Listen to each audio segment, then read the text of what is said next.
What's up, good people? All around the world, my name is David V. Lewis. This is the Drippin' in Black podcast, a podcast that celebrates, highlights, supports, uplifts Black excellence. Today's guest is Kim Stafford. We're going to talk to her about a variety of things, but hopefully what you'll see is the excellence in our community that's being done. So our goal here is to reclaim the narrative about what it is to be Black in America and what it means to be excellent in America, and that we pull both of those things off. So Kim, can you just say hi to the people? Hello, people. All right, so let's kind of jump right in. There's a foundation that you are director of. Tell the world what that is. So the name of the foundation is called That Next Level, and TNL, we affectionately call it. It was started in 2016 by myself and my husband, Sean Stafford. And we were just trying to think of ways that we could, give back to the community and what was most important to us, the way that we could give back.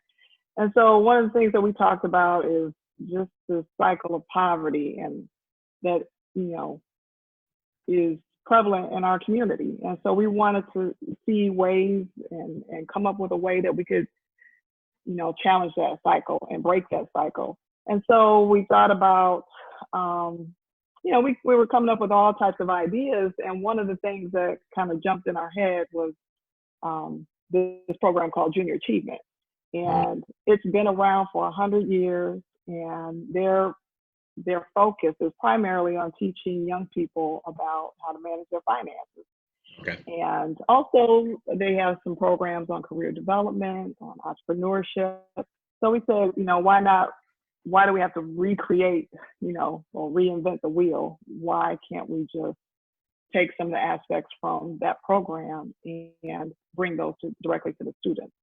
So that's one of our major programs. We actually give back to a lot of different programs, which I can talk about later. But so that was kind of the start. And so in 2016, we created the foundation, and we started working with Junior Achievement in the high school. Yeah, so I understand that That Next Level is in schools already. Yeah, so that What first does that year look like?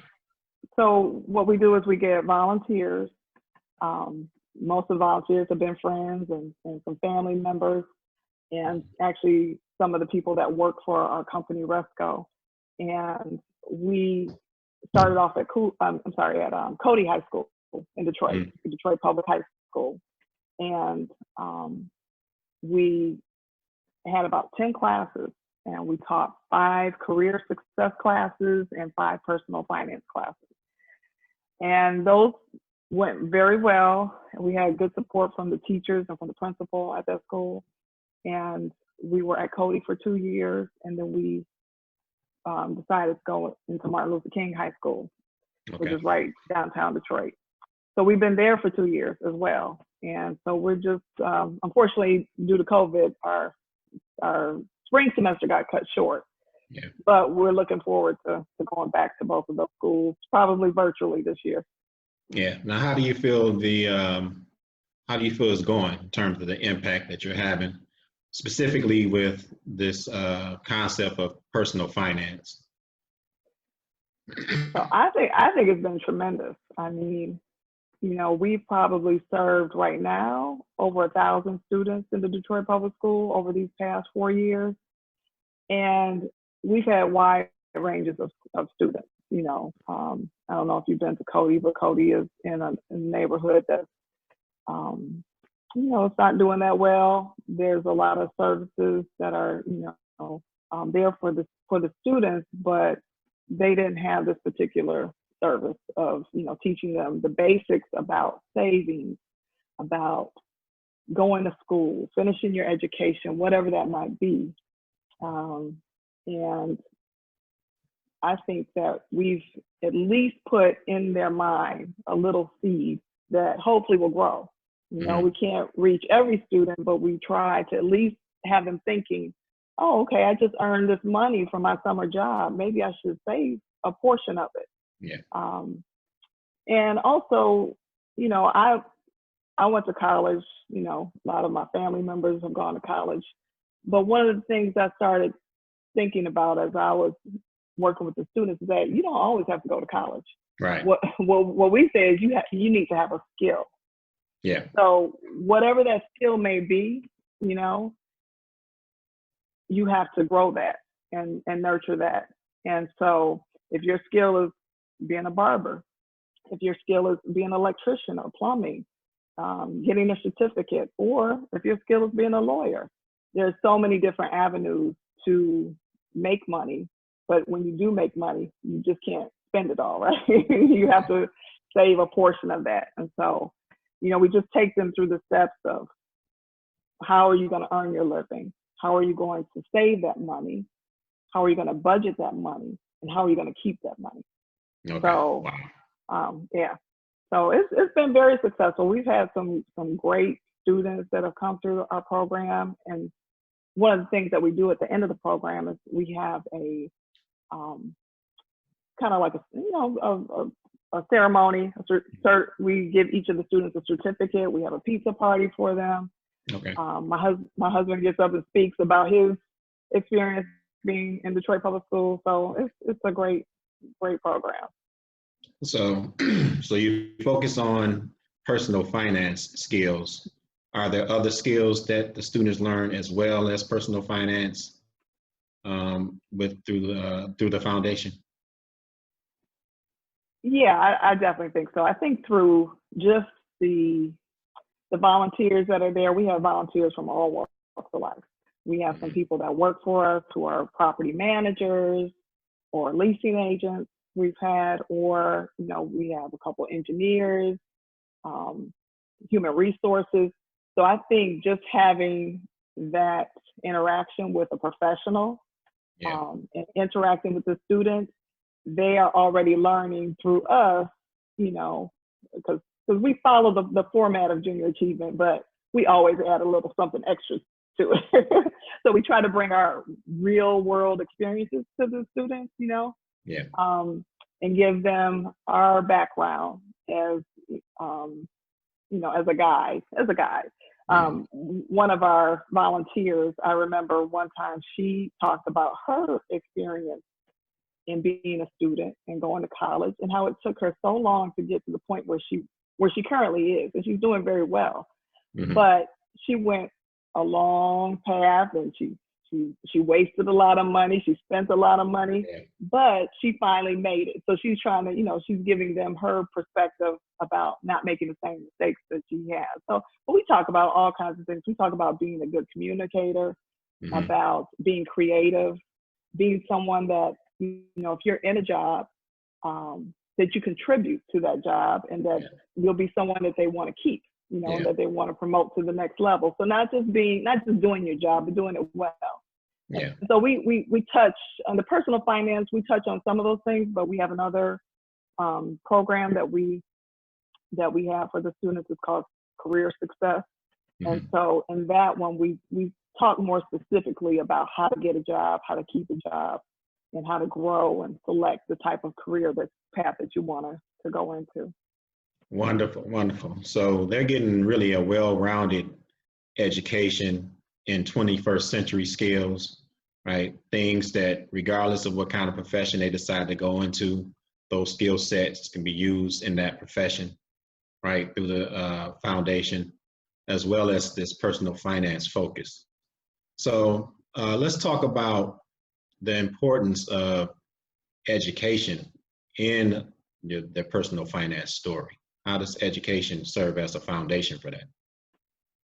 So one of the first, actually our first program. So the program is 5 sessions, 5 1-hour sessions with the students. And sometimes we go over a little bit just because, you know, you need to introduce yourself. That might be one session. And then the first session that we have with them really talks about the value of getting your education and how that will affect your financial status for the rest of your life. So basically, they have this chart that I just love, and it shows, you know, if you're a high school dropout, what kind of financial success will you have over the course of 40 years? So we work about 40 years during our lifetime, and it goes from high school dropout, high school graduate, 2-year degree, 4-year degree, master's, and professional level degree, like being a doctor or lawyer or CPA. And so I explain all of those levels to the students, because sometimes they don't even know, okay, what does a master's degree actually mean? What does a PhD mean? And so I explain all those levels to the students, and then we compare that with the average salary that each of those education levels will attain. Mm-hmm. So, for example, I'm just throwing out some numbers. Let's say you make $1 million if you are a high school dropout over the course of 40 years. I throw that number out to the students, and they say, well, that's really not that much, you know, over the course of 40 years. Yeah. And all the way up to $5 million for a lawyer over the course of 40 years. So they see what the difference is. And then I'll break it down even more, and I'll show them how much a normal budget will be over the course of 40 years. You know, you're going to get married, you're going to probably have kids, get married, you got to pay for your education, you got to pay for food, housing, transportation, and that $1 million number goes away pretty quickly over the course of 40 years. So that gets them to thinking about, okay, so this education thing, you know, me going to school is really probably a little important, you know. So some of them, they just like, it blows their mind, you know, when they look at the numbers, and then I start subtracting. So I'll start off with the $1 million and say, okay, you don't want to go to college, you don't want to go to, you know, trade school, you want to just work a regular minimum wage job. Let's start deducting, you know, your housing over 40 years, your food over 40 years, your transportation. And then when they see that they're in the hole and they haven't even been able to travel or buy any clothes, then their mind is really open. So it's a great program that all kids need to have some kind of experience with, right? Because all kids can really benefit from this type of education, the eye-opening factors that you just spoke of. Oh, yes. I mean, not just kids. I think the adults really need it, because if adults knew it, then they'd be teaching the kids, right?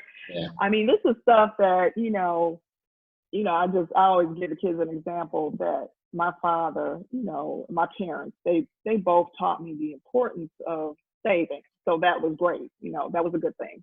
Mm-hmm. But I do remember, like, my first year up at Michigan State, that's where I went to college, they were giving away free credit cards. It was just like, okay, get a t-shirt, get a credit card at the same time. And I tell the students all the time that credit card cost me about $10,000 because I wanted a jogging suit. I wanted a Fila jogging suit to go to Freaknik. And that jogging suit was the first thing that I put on my credit card. It was, let's say, $200.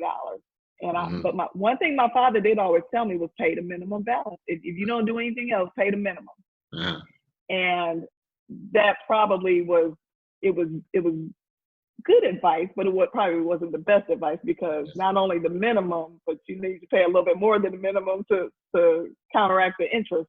Right. So I just kept doing that, but I always paid it. So my credit was good. I had a good credit history, but I just, I just ended up being like about $10,000 by the time I was, in my early 30s. And so finally I paid it off. Yeah. So I think the question that I have is, when you think about where you are now, what is something like a platform like this, if you could add to what you're doing with regards to schools, what was something that you would like to be able to do to take the foundation to another level? Well, I'm thinking that we want to expand to more schools. number one, because we want to get this information out to as many young people as possible. And there's a lot of other avenues that we are working on that we give to. We give to Midnight Golf, which is a program in Detroit that exposes students, teenagers to golf. Yeah. And in turn, they're interacting with mentors and learning about college programs and colleges. So we give to that program. We also give to a program called Basics International, which is a program that's in Ghana, in Africa, and we actually send children to school in Ghana that would not otherwise be able to go to school. And it's a very impoverished area in this region called Chokor, the fishing village. And so we got exposed to that through a trip that when we went over to Ghana. And so that's something that became near and dear to our heart. And then also through my church, which is Plymouth United Church of Christ in Detroit, we give to a summer camp that is put on every year for children who live in the low income housing in our area. And so they just try to expose them to something outside of the city. So they take them to a camp every year, and they give computers to the kids in the neighborhood. So we donate to that, to the United Negro College Fund. So all of these avenues, because we feel like education is the key, right? Yeah. Education is the key to pretty much everything, Yeah. And we see the disparity in our community and the type of education that our children are getting. And so we want to make sure that they are, number one, getting a good education. Number two, that this economic empowerment piece is crucial, because if you don't have the money, you don't have the power. Yeah. So I think, there's a number, but what we try to do is we try to look at, we see another foundation that's doing good work, then a lot of times we'll provide funds for that foundation if it fits within our goals of empowering people economically. And so, you'll see a lot of them have to do with education. And so, yeah. Okay. So is it safe to say that the primary focus of the foundation is to increase the economic viability of African Americans? Because you started off talking about the cycle of poverty. Would you say that's the focus of your foundation, is to attack it through that lens, and building education in terms of skills, 21st century skills we talked about, and personal finance to kind of get them to that place where they're economically viable? Oh, most definitely. We want to teach economic empowerment through the skill development process. What type of skills do you have? Where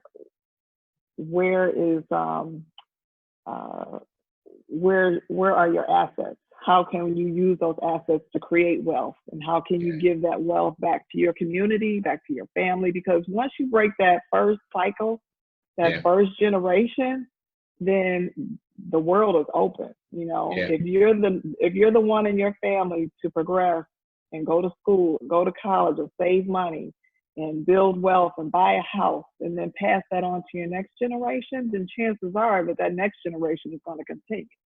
And that's what we've been missing in the Black community, to no fault of our own, from our history. But, now it's time to say, okay, what do we need to do? Because, white families and Black families, the disparity in economic, growth and prosperity and wealth is just, it's too much, it's too great. And so, we are starting at a grassroots level, trying to empower people and give them the skills that they need. At least put the thought process in their head that, you can reach the goals that you want, but we do have to be disciplined as well. Okay, so this has been a great talk. I could probably talk to you for another hour or so about your foundation, but I want to give you an opportunity. If I was a school building leader or district leader, um, how would I reach out to you to get your program into our buildings? What's the process to kind of get you into schools? Oh, okay. Well, basically, you can contact me, Okay. um, and or email me, and I, would be definitely glad to look at and see how many volunteers we have, and if we're able to. Like I said, right now during COVID, the JA program, the Junior Achievement Program, is a little bit different, and Mm, so this will be our first time doing things virtually. And I yeah. know that I've been in contact with Junior Achievement, and they actually are moving the personal finance class that we teach to virtual. So that Okay. is definitely going to be virtual for this year. And the career success, they're working on making that Okay. virtual. So I know that we will be offering that. And then they can visit our website, which is Yeah. tnlfoundation.org, and contact me through that way as well. But yeah, we're open and I've done a lot of different things that aren't necessarily through the schools. We put on workshops for small groups, just talking about personal finance. We did something for a group that was at the Boys and Girls Club in Detroit, and myself and another friend of mine who I volunteered to come with to come and help me. We put together a personal finance, like an interactive personal finance program, just a 1-day program for Okay. students that were in middle school. So we've done quite a few different types of things, and we're open to doing to being creative and coming up with new ideas. So. Okay, great. So I'm going to ask that you give the website one more time, but I Okay. noticed that it's not just through the schools that people can contact you. They can really just contact you through the website, and you all can begin a discussion and see how your organization can come and help them out with regards to economic empowerment, right? Oh, definitely. So it's tnlfoundation.org. Okay. All right. Well, thank you, Ms. Kim Stafford. It was great having you on. We look to maybe reaching out to you again in the future and having you back on to the Dripping in Black podcast. But thank you for coming out. Thank you. It's been a pleasure.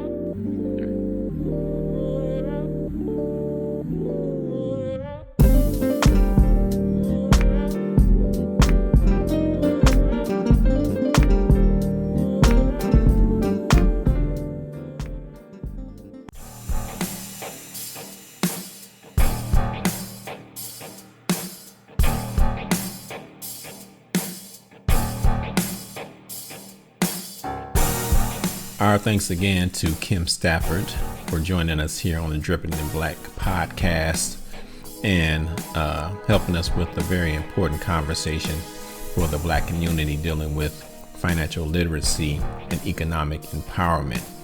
This is a challenge we've been facing throughout the course of our history. So great conversation, but we have reached the time in our episode that we call The Last Drip. In The Last Drip, what we do is highlight some more Black excellence, the last drip of Black excellence for that particular episode. Usually we tie it in with history. So with this episode, we're going to talk about one, Thomas Burrell, who is an award-winning Hall of Famer in American marketing and advertising. Born in Chicago in 1939, by the age of 32, he had founded Burrell McBain Advertising in 1971. This eventually becomes known as Burrell Communications Group, and it becomes the nation's largest African American owned marketing firm. Over the next decade, Burrell Communications Group grew into one of the most successful marketing and advertising firms in the world. And even though Burrell himself retired in 2004, it still exists today. And so you may be asking yourself, well, what does his accomplishments have to do with economic empowerment? Well, he also, during his role in his company, employed quite a few African Americans. But to me, in my humble opinion, the greatest work of Thomas Burrell is through this book that he wrote called Brainwash: Challenging the Myth of Black Inferiority. All right, it is through this work that Burrell details what he calls one of the greatest propaganda campaigns of all time, the Black Inferiority Campaign. In this book, Burrell thoroughly outlines this campaign through his lens as an expert in the marketing advertising field. He articulates the link between our history as an enslaved and oppressed people to today's challenges of social injustice. In chapter 7 of the book, he pinpoints some core dynamics that prevent blacks from attaining the elusive goal of economic empowerment as a collective in the United States. I encourage everyone to pick up Tom Burrell's book, Brainwashed, and learn more about the systemic obstacles blacks are facing as we strive to improve our financial literacy and to attain economic empowerment. My thanks to interactive.wttv.com for the knowledge, as well as Burrell's very own book. All right, so we'll leave it there. Again, as always, I encourage you, get up on your history. Don't leave it to the school system to teach you about your own history. There's a plethora of people out there doing great things to represent Black excellence. But we'll have to leave it there. And until next time, be good, be good, be good. It is your choice.